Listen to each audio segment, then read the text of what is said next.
Irving Juanico Vázquez, estudiante de maestría de la Universidad Nacional Autónoma de México, llevaba viviendo 3 meses en Granada, España, como parte de una estadía de investigación. Hoy, su sueño académico está pausado por una enfermedad. Se trata de meningococcemia, causada por una bacteria que lo tiene en terapia intensiva. El estudiante mexicano originario de Chilpancingo, Guerrero, viajó a Francia para pasar las fiestas de fin de año con una amiga. Ahí fue donde comenzó a desarrollar los síntomas, por lo que el 26 de diciembre fue hospitalizado en aquel país.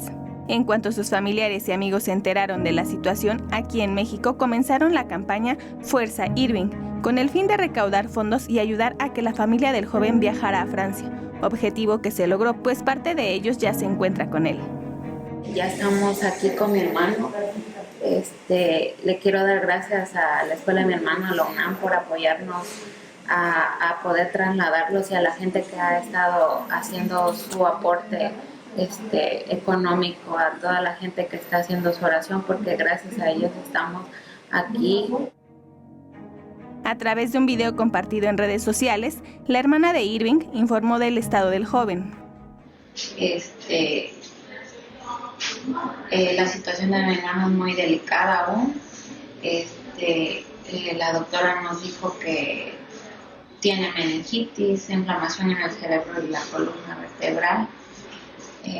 Tiene púrpura fulminante, que eso hace que no tenga una buena coagulación y está afectando lo que son sus piernas, se le tornaron moradas. Aunque el estudiante mexicano está en recuperación, los médicos han explicado a la familia que el proceso es lento y que podría tardar más de 2 meses en sanar. El meningococo es una bacteria que provoca esta enfermedad. Habita en las vías respiratorias altas de una persona y se contagia a través de las gotitas que se expulsan al toser o estornudar. Hay personas que durante un tiempo pueden ser portadoras de esta bacteria sin que les produzca ningún problema.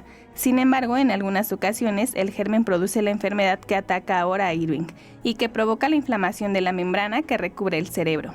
El tiempo que transcurre entre la llegada de la bacteria y la manifestación de la enfermedad puede ser de 3 a 7 días, y cuando provoca meningitis, el inicio de los síntomas suele ser más fuerte, con fiebre, dolor de cabeza y rigidez de la nuca, pudiendo acompañarse de náuseas, vómitos, intolerancia anormal a la luz y confusión. Cintia Carranza, 21 Noticias.